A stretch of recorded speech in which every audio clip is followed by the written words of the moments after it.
Good afternoon, everyone. This is the 7th meeting of the Civic Works Committee held virtually during the COVID-19 emergency.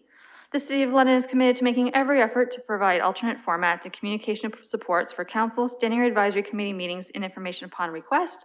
To make requests for any city service, please contact accessibility@london.ca or 519-661-2489, extension 2425. To make a request specific to this meeting, please contact cwc@london.ca.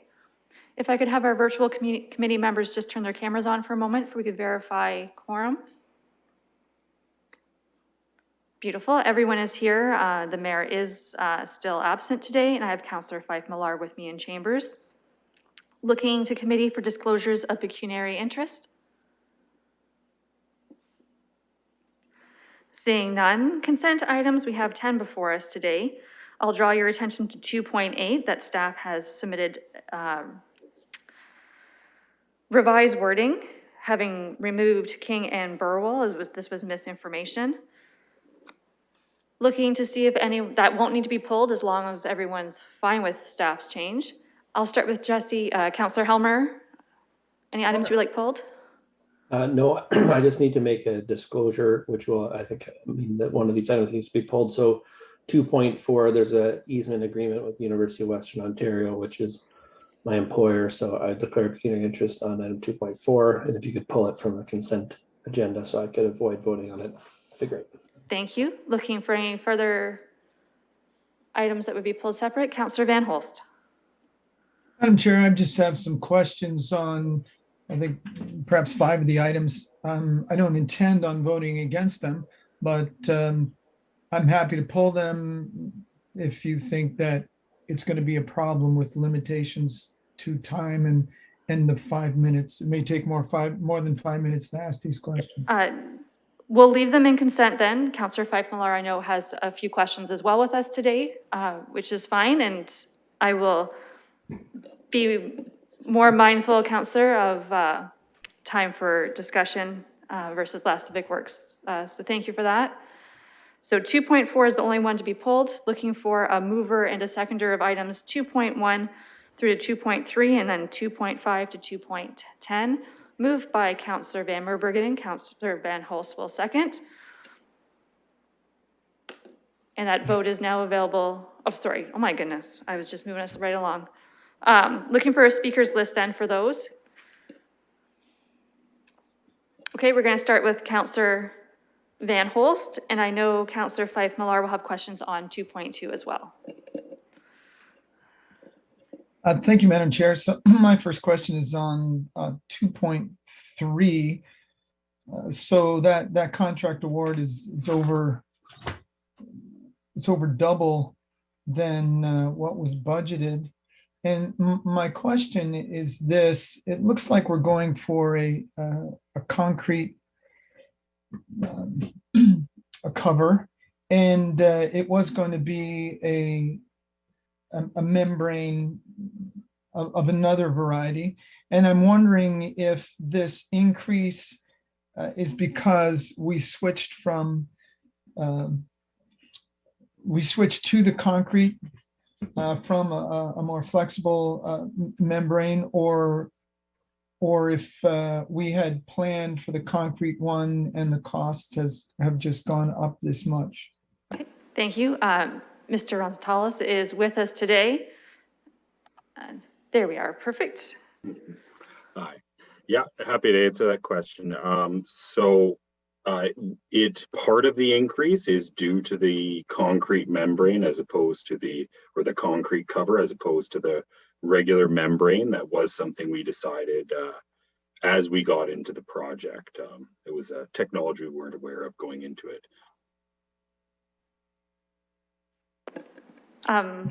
Could you speak, is this a better product as well or longer life expectancy? Yes. Okay, thank you. Yeah, sorry. So yeah, I'll elaborate more on that. So we went with this product because it has a much longer life. It more than pays back for itself in the long run, because a significant amount of the cost of this project is actually just removing the soil and replacing it afterwards is a huge component of the cost, in the range of about $3 million from the of that project. Councillor Van Holst? Okay, thank you very much.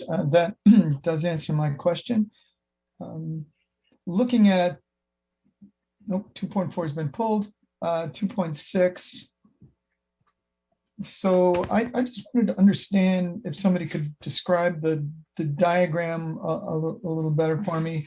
I'm looking on page 47 of our written agenda, Madam Chair, and there's the roundabout with the 2 lanes, and then looks like a bunch of connectors for, I'm assuming those are walking paths. There's things in a light color. And perhaps I could have someone just describe what's on this picture. There's some also light colored sections that go between the lanes. So I wasn't completely clear on what I'm looking at. Thank you. For committee and anyone in public, that was page 47 that the councillor is referring to, and Mr. McCray. Madam Chair, pleased to help. So the lines shown in white are sidewalks and multi-use paths. And so they are to accommodate both people walking and people cycling if they choose. They would have connections to the approaching roads so that a cyclist would have an opportunity to choose whether they want to ride through the roundabout like a vehicle, or if they divert into the boulevard and ride using the pathway configuration. So it's essentially active transportation aspects to the design. Councillor? Thank you very much. Well, I appreciate people will be given the choice there. Okay, I think I'll be fine with that. That's clear. Madam Chair, I'll move on to the next one. So that's 2.7.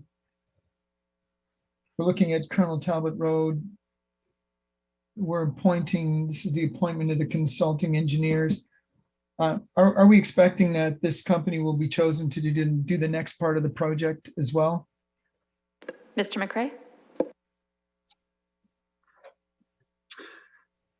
We would make that decision as we approach the construction phase. It is anticipated at this time that if their performance is good, that we would continue with them. And that has the benefits of having the design knowledge and applying that to the construction phase, and also that we are able to hold the consultant accountable for their design, and that they the consultant that is responsible for the construction phase is also responsible to create as constructed drawings and certifying them as legitimate. And those are used for a number of purposes, everything from identifying utilities and planning future projects.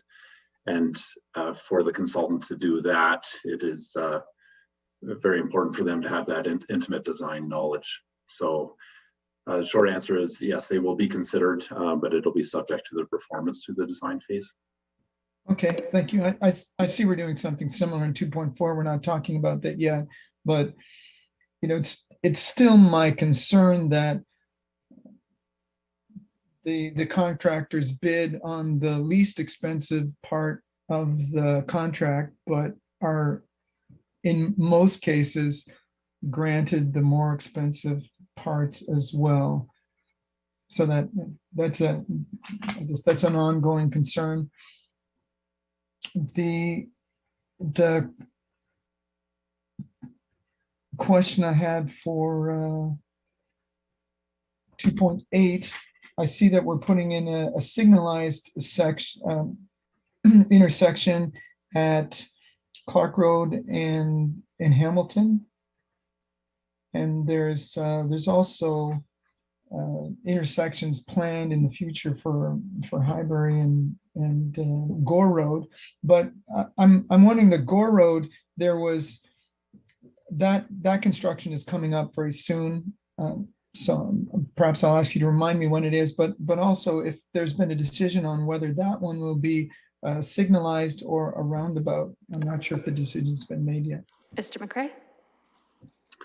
The intersection of Hamilton and Gore Road is the subject of an environmental assessment, and it is essentially assessing what the most appropriate treatment is there, and it is considering a signalized orientation or a roundabout.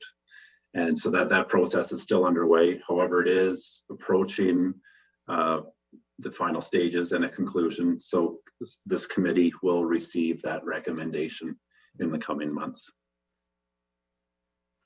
Okay, thank you. Well, I'm thrilled there's some movement in that area. The residents have been looking forward to some intersections and some improvements to those for quite some time. And nice to see that's all moving forward. So thank you very much. Madam Chair, that's all the questions I have on the items other than 2.4. Okay, thank you. Next on my speakers list will be Councillor Fife Millar. And if we have any visiting councillors who would like to ask any questions, please feel free to raise your hand. Thank you, Madam Chair. And through you, just a comment on 2.2, the dike construction. Just in talking with the neighbors and such in there, one of the great things about this project that's taken place over the years is the amount of foot traffic that's now taking place down along the river. So even though this has been an infrastructure project to really protect the area from rising waters, I think the actual outcome of this, especially for the constituents, not just in this area, but for all Londoners, has created a fabulous Riverwalk landscape for people to enjoy. Seeing that this now is going to work through up into the Cavendish area and just lengthen that out even more and give us more space for people to enjoy that walkability, I think is hugely important. So I just really want to take a moment to thank staff for the work that's been done here and how it's been integrated back into the community. It has been a real plus. So thank you. Perfect. Thank you for that community feedback and how they enjoy our areas. Welcome, Councillor Lewis, and please proceed.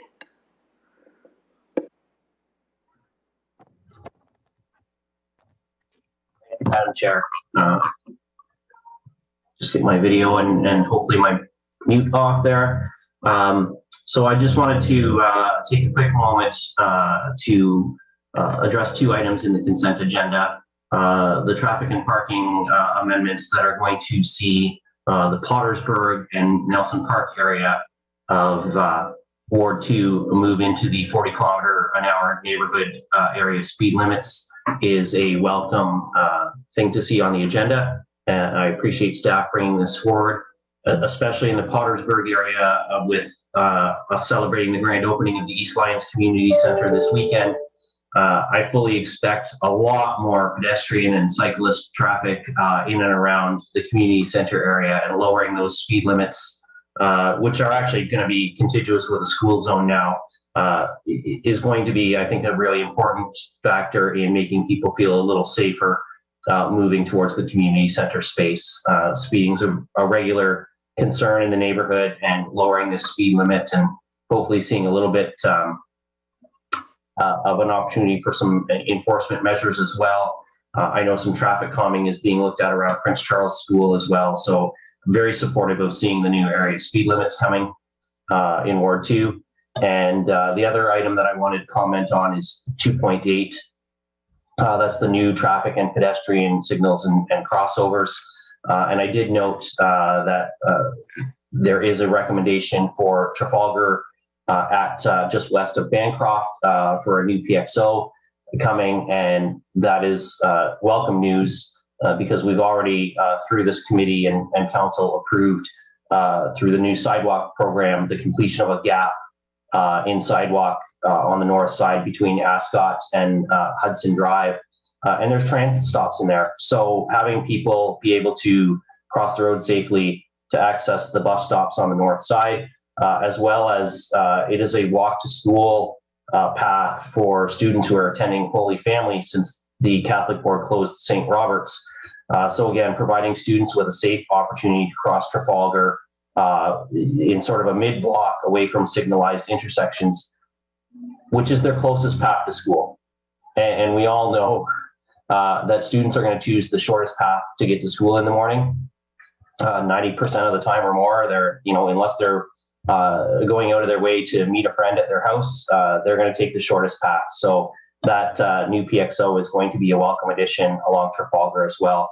I just want to thank Mr. McCrae in particular and Ms. Dan, who both listened very intently. Ms. Dan actually came out and took a look at some sidewalks in my ward and some of the concerns about their state of repair, but both listened very attentively to the reasons that the community was asking for this, and I appreciate them moving this forward. Thank you, Councillor, for joining us and for those comments. Looking to committee or guest councillors for any further comments in regards to the consent items that have been moved and seconded. Seeing none, calling the question.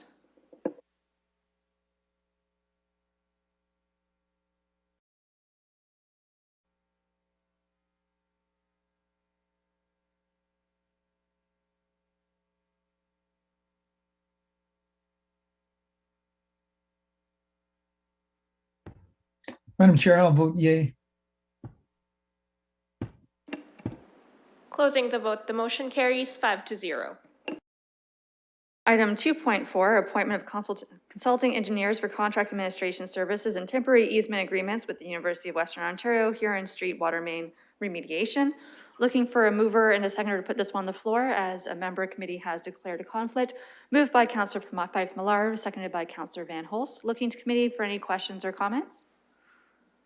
Councillor Van Holst. Thank you, Madam Chair. So the item in question has been abandoned, and my inquiry is for how long. So I don't know how long this has been an abandoned work. Okay, we'll turn this to staff. Mr. Rosenthal. Hello, yeah, we completed a new water main. I think it was in 2017 is when we built the new one, and it's been abandoned since then. Okay. All right, thank you. That was my question. Perfect, thank you. Any other questions or comments for staff? Okay, calling the question.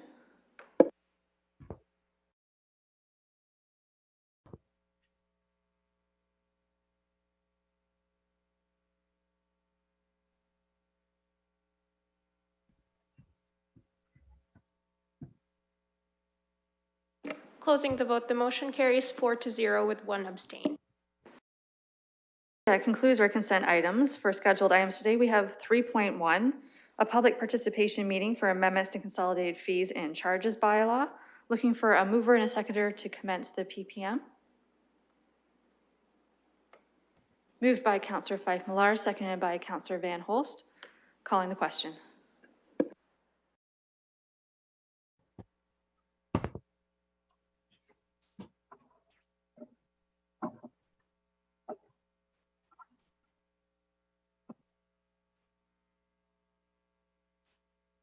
Closing the vote, the motion carries 5-0.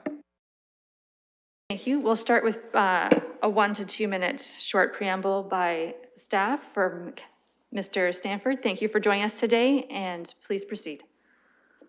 Thank you, Madam Chair. Just a few brief comments. The fees for the bike lockers were established back in spring of 2021, and it was really at that time that we were getting ready for what we thought would be a very busy summer and fall season. Well, it turned out that it wasn't, unfortunately, and we were not able to launch our bike lockers until August of that year. And then with the pandemic getting a hold of us again, we really ran into a situation where we were not able to adequately test the bike lockers. So what is before you today is the removal of a time period that was associated with the pilot project. And the time period basically was ending at the end of April. We would like to roll the time period just into the regular fees and charges process, and that is before you today. And at the same time, we wish to extend the pilot project timeframe until kind of into the fall of this year, which will give us the summer or the spring, the summer, and early fall to really gauge the effectiveness of the 3 bike locker installations in downtown London. A key part of the pilot project is to determine their use, their effectiveness in helping the cycling community, and most importantly, to determine if this is something that should be expanded in the future or whether there are alternatives that would be of a better value for the citizens and taxpayer dollars. So at this time, Madam Chair, I will pass it back to you. And if there's any questions, if not, I'm here to help.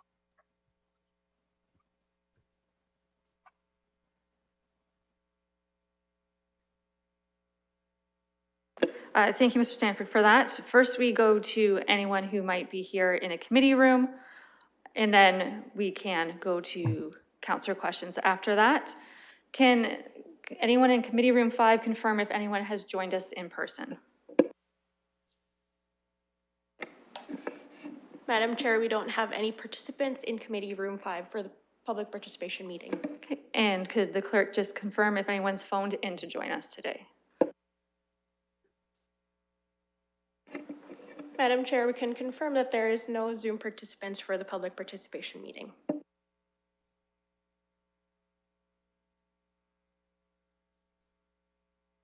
Okay, so we'll need a mover and a seconder to close the public participation meeting before we move forward with committee's questions and comments. Moved by Councillor Van Holst, seconded by Councillor Van Merbergen. Calling the question.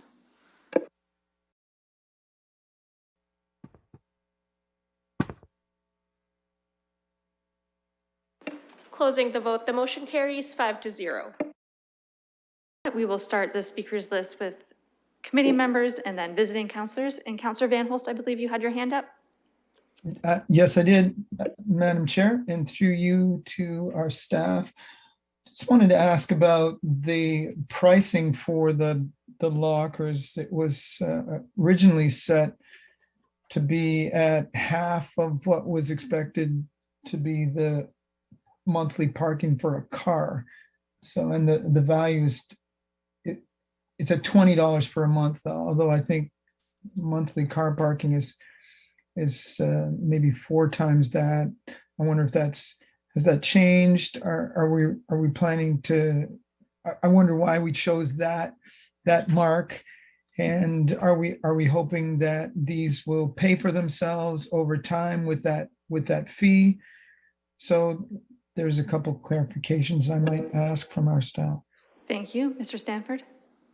Thank you, and through the chair, the fees that were originally established were at that point in time, and we would like to carry forward for at least the next 4 to 5 months with the same pricing structure, because there is that some awareness in the community, and the current users have become accustomed to those rates. Part of our review is to determine, should we adjust those rates? Should there be different categories offered? So we are still really in the pilot project phase here. What we've heard from individuals that the price points right now are seen as acceptable for most. Some have suggested they should be free, but of course, opinions and comments are very important to our analysis. The notion of offering 2 different pricing structures where you can rent on an hourly basis where 2 hours are free, or you can rent on a monthly basis. We wish to carry forward both those solutions for the remainder of the pilot and then bring back to committee a more fulsome response to address the longer term pricing arrangement and how it may alter or how we need to blend it in with other alternatives. Thank you. Councillor Van Holst. Yes, thank you. Well, I approve of the approach. I think it's good to test those prices out at how they were offered. My question is, if we're offering 2 hours free, how might that conflict with the people who have purchased a monthly parking, are those somehow reserved? Are the spots themselves reserved for a monthly parking, or is it a matter of first come, first served? Mr. Stanford? Through the chair, when you rent for a month, you actually will own that locker for the entire month. So no, it's not first come, first serve. It is yours for the month. Thank you. Counselor? Sounds great. Thank you. Perfect. Thank you. I will welcome Counselor Lewis to make his comments at this time. Thank you, Madam Chair. Obviously, in fact, you and I celebrated the arrival of these and did some social media promotion of them. And I'm encouraged to see some usage happening particularly at the market and at Dundas and Wellington. I agree with the comments that have been already shared, and Mr. Stanford mentioned and it's in the report, that signage and another marketing push are necessary, because right now they do look like utility boxes. And if someone's unfamiliar with them, I can see how they would easily pass them by and not even know that they're there. So we do have to make them more visible and more recognized by Londoners. My question through you to our staff, understanding that there were some COVID issues last year that have impacted things. The locker at the north end of Clarence Street is, well, to be blunt, it's essentially been unused. I mean, 10 uses is not a significant number.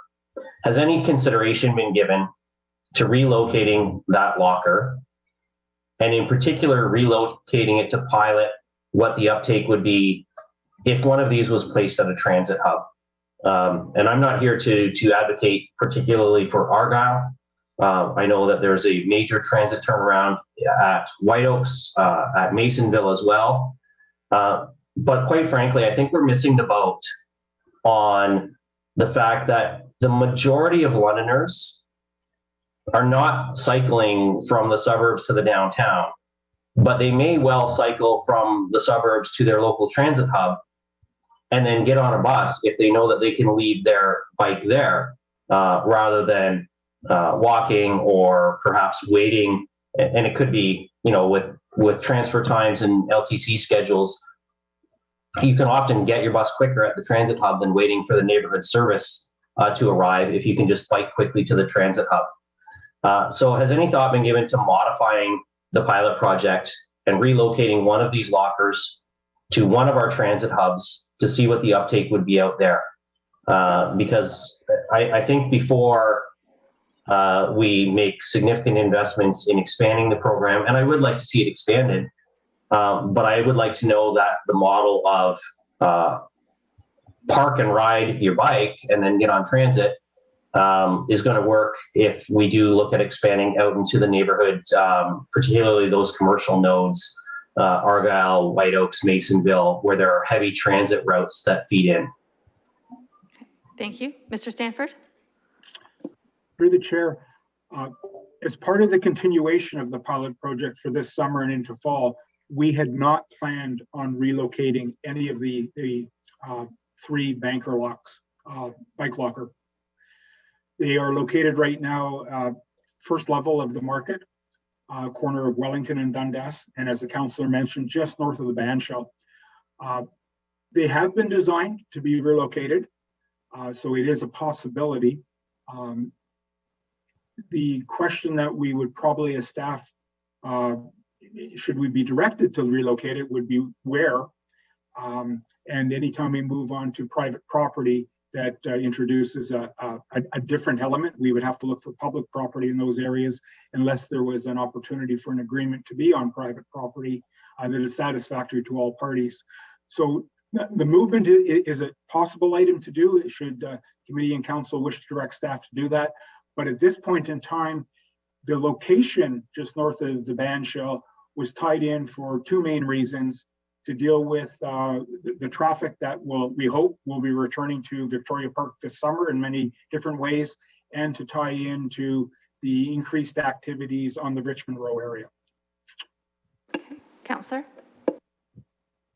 Thank you, Madam Chair, and I appreciate the answer. I may follow up with Mr. Stanford more directly offline. I will say I know that Smart Centers would be happy to have the city locate one at the transit hub at Argyle Mall. I've had discussions with them. There was in fact an effort, and I think that they may have missed the deadline. The community association was going to try and use the neighborhood decision making to submit an idea for that because they've had talks with Smart Centers as well. But the location aside, I continue to be concerned with the idea that, sorry, I shouldn't say the idea, because I don't think that Mr. Stanford or other members of the team don't see some value in being out at transit hubs and other locations in the neighborhoods too. But I remain concerned about the focus solely being on usage in the downtown. I see a lot more cyclists in my neighborhood taking neighborhood trips to the mall or to the park or wherever than I do commuting across half the city to get downtown. And I suspect that that is the reality. That is a commute for what I'll call a high level skill cyclist. And the shorter 2, 3 kilometer, 4 kilometer trips from the neighborhood to that commercial node, that transit hub. 30 seconds. Yeah, perhaps even some of these might be used by people who are working in the commercial properties in these transit hub malls at these nodes. So I really think that that needs to be considered. And as I said, I'll follow up with Mr. Stanford further offline, but I don't think keeping the focus exclusively on downtown is the way to go. Thank you, Councillor. And if committee will allow me to make a couple of comments from the chair, as Councillor Lewis and I had championed this several years ago and have been watching it flourish and did the video. Thank you to the public who sends in feedback, positive or otherwise.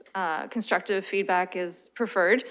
Just it helps us know that you do appreciate them, and better location, signage, how to use, recognizing that if you don't have a credit card, that it could be a barrier to use because that's what the app wants. Even with Wi-Fi and having access to that, it creates some barriers. I noticed within the report that informal and unsolicited feedback has been received from Londoners. Looking to Mr. Stanford, how is the easiest way for residents to send that in before it makes it to the right place for consideration? Madam Chair, the website that's published, I believe we have there's an email set up. It's called cycling@london.ca, and that's where we tend to receive most of our information directly regarding this pilot project. And when we go out with our upcoming blitz of information, which will use a variety of campaigns, including the installation of more signage, we know that has been a missing link. We will make sure that information is very, very visible on how comments can be provided. The comments we have heard and the opportunity for expansion, all very important. So hearing from Londoners is essential because we have heard from them about other areas in London. It is one of those challenges, and when you start a pilot project, you do your best to pick locations, and we think we do actually have 3 winners. Because the concentration in a traditional summer would suggest that those are the appropriate locations. And just as a final reminder, Madam Chair, the cost of the bank of 6 units is in the order of about $25,000. Therefore, very prudent for us to be collecting the information that we will to come back to committee and council. Perfect. Thank you for that. And I know some members of the public have asked if e-bikes can fit in the storage lockers. I don't believe cargo bikes can at this time, but Mr. Stanford, could you confirm that e-bikes fit just fine from your knowledge? Madam Chair, I would think that most e-bikes would. There are some that appear to be on the larger size, and including with larger tires these days. So I don't want to say that all bikes can fit. In fact, that is some of the feedback we have received. Some people do wish to see larger lockers so they can lock in larger bikes, including the opportunity for trailers as well. So many things to consider as we move forward. Perfect. Thank you for that feedback. Looking to committee or guests for any other questions or comebacks. Councillor Fife Millar. Thank you, Madam Chair, and through you, just a question to staff. I noticed that some of these are controlled, the payments are controlled by Bluetooth, but is there a way for me to go online and see whether or not one of the spaces is available? Or do I have to wait till I get there to find out whether or not the space is available for me to use? To staff?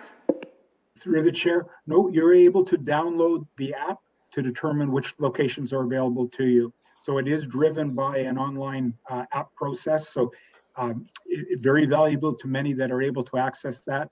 Unfortunately, not valuable, of course, to those that cannot. Wonderful. And thank you for that, because I do think that's one of the key factors here. One of the things that controls, I think, a lot of decisions on whether or not to ride into the city is the ability to secure my bike when I get there, especially if I'm going for an event. And I think that's key. I also think in our downtown that these are an excellent piece to a puzzle of probably which becomes a greater piece, and that is probably more along the lines of larger mass storage in the downtown so people have a secure option ultimately. But I do think this is a good start. I think this is something that as we add it, I think we can all understand that through last year, the numbers, and I'll use the numbers in the market as a prime example, we can see that where people are going and people that know that these are there, they are being used. And I see that expanding over time. I like the conversation around having to put some marketing on these because agreeably so, when you wander through the downtown, they do look like just a box sitting there. So I think getting something there is ideal, but I think this is something that moving this project forward and seeing where it takes us into the future, I think is an excellent opportunity for the downtown. So thank you. Thank you for that. Councillor Van Holst. Thank you. And one more question through you to our staff. The people who rented for a month, obviously know every day that they're going to be able to access it. Are people able to use the app to purchase it prior to heading downtown, or do they need to be within Bluetooth range of the locker? Mr. Stanford.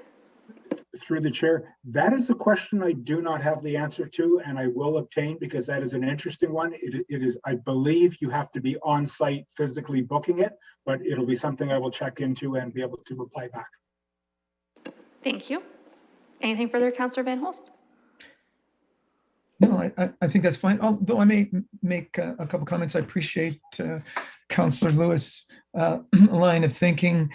Certainly, people moving to the transit hubs is a valuable thing to commuters.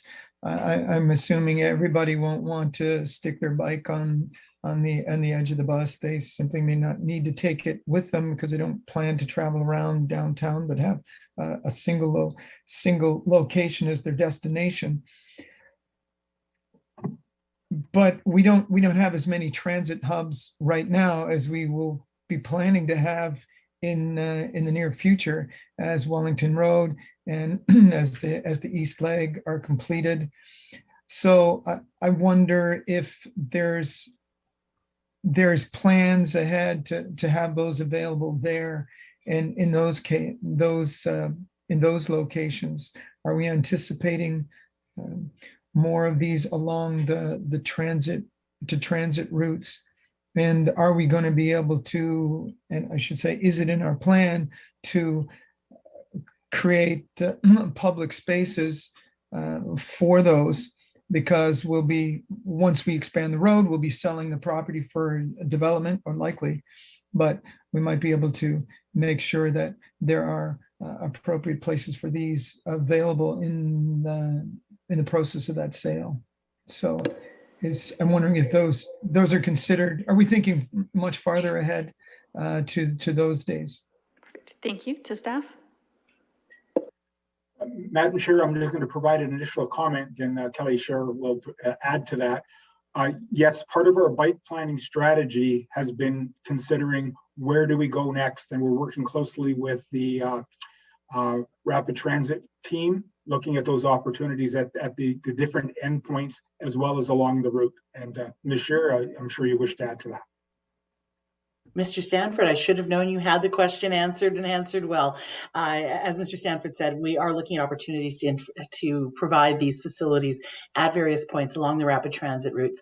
They will likely not be at every stop. Every stop has different property availability and slightly different characteristics, but certainly at some of our key interchange points between various systems, at high ridership locations, anywhere we can, we're taking a look to see where we can integrate better to local active transportation, as well as the ability to safely secure your bike. Perfect. Counselor? Good, thank you. Well, as someone who's had a bike stolen in the last few months, I think this is certainly worthwhile, because it's a disappointing thing to discover that your wheels are missing, or the entire bike. And have we had any trouble with someone attempting to break into one in the lockers? To staff? Through the chair, not to our knowledge. We recently had to deal with some graffiti at the banker at the bank of lockers just north of the band shell. But so far they have really survived and have met the warranties and all that too. So from a functionality perspective, other than some initial glitches with the technology, we've been quite pleased the way they've operated, and we've heard comments to that effect. Thank you. Counselor? Yes, well, I'm pleased that they're acting as a very effective deterrent. Thanks. Okay. Thank you. Seeing no further questions or comments, I'll need a mover and a seconder from staff's recommendation that the attached bylaw be introduced at council. Moved by Councillor Van Holst, seconded by Councillor Fife Millar. Calling the question.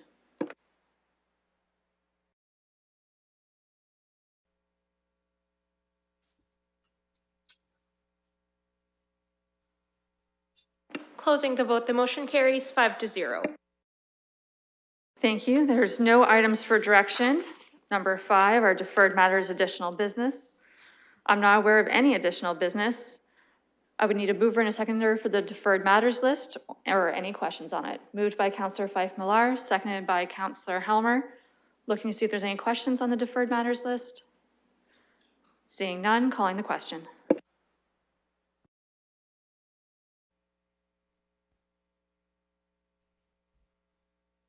Closing the vote, the motion carries 5-0. Thank you. I'll make the public and committee aware that we are moving into closed session for 2 items. Would the clerk please state for the record what the 2 items are that we're moving into closed session for? Certainly, Madam Chair, that the Civic Works Committee convene in closed session for the purpose of considering the following. 6.1, a position, plan, procedure, criteria, or instruction to be applied to any negotiations, personnel matters, and solicitor privilege advice. And 6.2, information explicitly supplied in confidence to the municipality or local board by Canada. Okay, so those would be our reasons for moving into closed session. I will need a mover and a seconder. Moved by Councillor Fife Millar, seconded by Councillor Van Holst. Calling the question.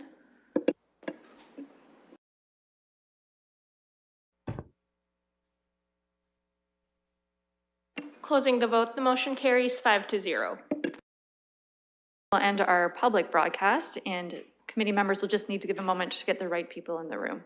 Thank you.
Welcome back.